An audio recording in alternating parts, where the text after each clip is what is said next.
Ayan po mga guys, magandang umaga po. Ito po ay meron po tayong coins dito na BSP series po.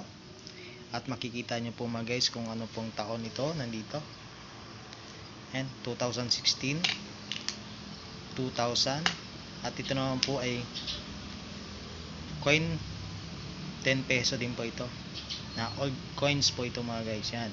At makikita nyo, yan, ipapaliwanag ko po sa inyo mga guys kung magkano na nga ba ito, o meron na bang halaga o wala pa. Yan po mga guys, bago po kayo mag-alok sa akin, tingnan nyo po muna at tapusin po natin ang buong video para po mas maintindihan po natin mga guys. Yan po, BSP series po na 2016, yan, Republika ng Pilipinas.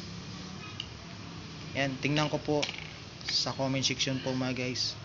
Pipili po ako doon sa comment section kapag po yung 2016 nyo po ay magustuhan ko po mga guys. Yan, ako po mismo yung kukontak po sa inyo, dahil nga po araw-araw po ako nabili ng mga coins, dahil araw-araw po ako nag-share ng mga coins at marami po nagsisend sa atin at chinecheck ko po yun mga guys, at ako mismo yung kumukontak po. Yan po mga guys, ito po ay BSP series po at pakikita po natin sa online na po ito mga guys. Yan, dahil nga po at kami po ay bilang coin collector po at tinuturing na po namin ay semi hard to find, kasi yung madalas po natin makikita mga guys, yung mga common pa lamang po.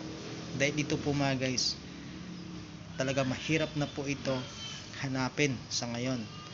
Yan po, dahil nga po ilang mintage na lamang po ito sa ating numista.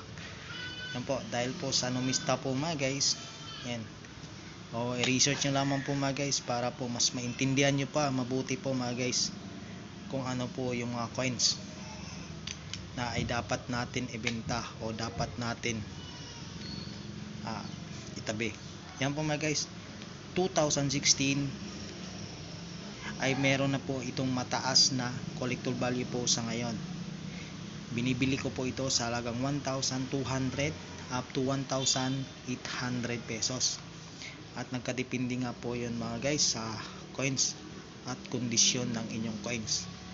Kapag yan po ay good condition po mga guys, yan po, at makikita ko po, i-check ko po yung coins nyo dito sa ating comment section po.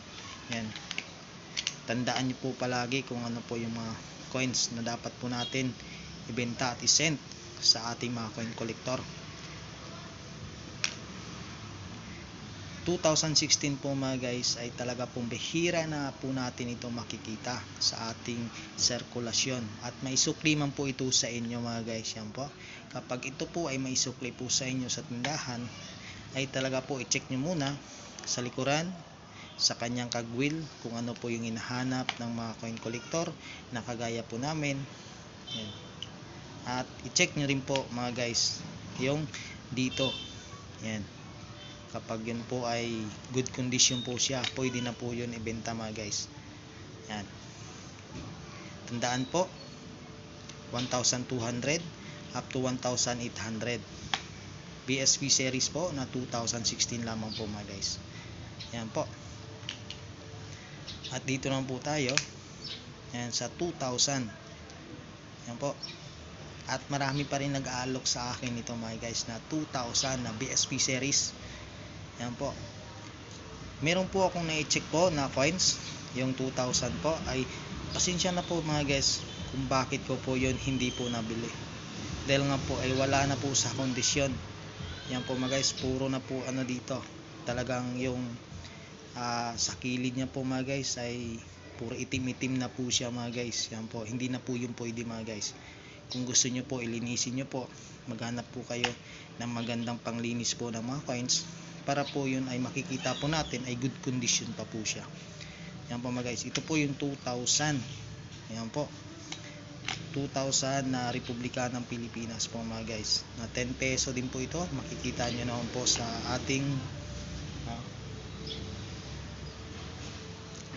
coins. Yan po mga guys, ito po mga guys ay makikita din po natin sa online po, ay talaga po ay napakasikat na rin po ngayon sa online. Yan po, alamin nyo lamang po sa online kung magkano po ang halaga po nito. Yan po. Dahil nga po yung mga iba po kasi kapag meron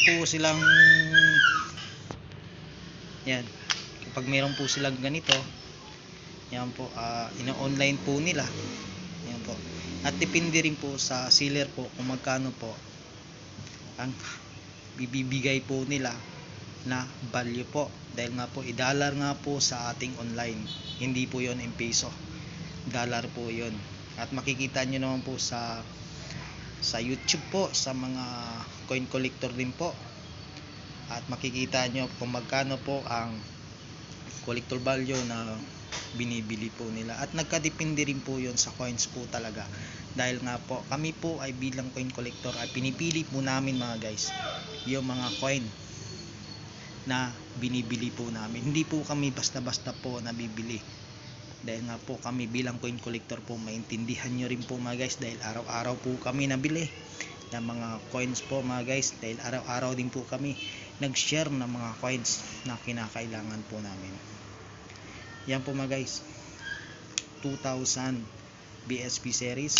Ito po mga guys ay pwede po bilhin po sa inyo 1,000. Yan po mga guys, 1,000 po ito. Pwede po bilhin po sa inyo ng 1,000 pesos. At good condition lamang po mga guys. Yan. Wala na pong iba. 2016, 2000. Yun naman po ang gusto kong makita dito po sa ating comment section. Dahil nga po, kapag yun po ay mapili ko, kukontakin ko po kayo mga guys. Yan po. Ako mismo yung kukontak sa inyo para hindi na po kayo mahirapan pa. Kahit 2 piraso, 1 piraso, malaking tulong na po yan. Yan po mga guys, 1,000 each po nito at nagkadepende sa kondisyon. Yan po mga guys, sana rin po ay maintindihan nyo kung ano po yung mga coins ay dapat po natin ibenta. Yan po, dahil nga po sa mga coins na kinakailangan po natin sa bawat araw. Yan po mga guys. At ito naman po tayo, dahil marami nag-aalok sa akin ito. At nung nakaraan po mga guys, meron na po din akong nagawa ng video po nito. Tinatalakay ko na po ito nung nakaraan. Yan, marami nagtatanong sa akin kung magkano daw po ba talaga ang halaga nito, ang value po nito sa ngayon, kung nabibenta ba o hindi. Ayan po mga guys, sa nagtanong po dyan mga guys, yan po. Ito po yung 10 peso na to. Yan po. Si Andres Bonifacio, sa totoo lamang po mga guys ay $1 lamang po ang value po nito mga guys. $1. Magkano po yun sa ento piso po sa atin dito sa Pilipinas? 55 pesos. Yan, 55 pesos pa lamang po ang value po nito.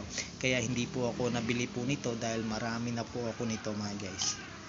55 pesos pa lamang po ang value po nito. Yan po, at nagkadepende rin po sa coin collector kung bibili pa po sila. Dahil nga po nakikita ko po sa ibang coin collector ay napakataas po ang kanilang value po. Pero para sa akin po, huwag kayong maniwala dun po mga guys na mataas po ang value po nito. Dahil nga po ay napakababa pa lamang po ang value po nito mga guys. Yan po, 2016 lamang po at 2000. Yan, sinishare ko lamang po ito sa inyo dahil marami pong nag-aalok sa akin ng kagaya po nito na Andres Bonifacio 10 peso old coin, at nagawa po ito noong 2013. Yan po mga guys. And 150 years. 150 years. Yan, sa totoo lamang po mga guys ay talagang 55 pesos pa lamang po ito mga guys. Dahil po ay napaka taas po ang mintage po nito sa ating numista po. Yan, para po ay patunayan pa talaga na gusto nyo po talaga na malaman ang katotohanan, ay talaga po pumunta po kayo dun sa online para po malaman nyo kung magkano po ang online seller po nito. Yan po mga guys, lalo na po dun sa YouTube po mga guys, ay talaga pong magkaiba po talaga ang collector value po sa mga coins. Yan po, tandaan po palagi, 2016 Semi Hard to Find 1,200 pesos, 1,800. At ito naman po mga guys, 2,000 BSP series po ay nagkakalaga po ito. Binibili ko po ay 1,000 each. Yan po mga guys. Sana po naintindihan nyo po. At sana po naliwanagan po kayo sa mga coin na dapat nyong i-alok sa atin. Yan po mga guys, baka meron po kayo nito. Yan, still buying pa rin ako sa nakikita nyo po dito. Yan po, malapit na rin po yan mapuno. Yan, nagpapasalamat po ko sa inyong lahat na hindi po kayo nagsawang nag-send ng mga picture nyo po dito po sa ating comment section. Dahil po araw-araw po nag-check po ako ng mga coins. Yan po mga guys, salamat po sa lahat. Ayan po, sana po ay nakabigay po ako ng detalye po sa inyong lahat. Yan po, salamat and God bless po.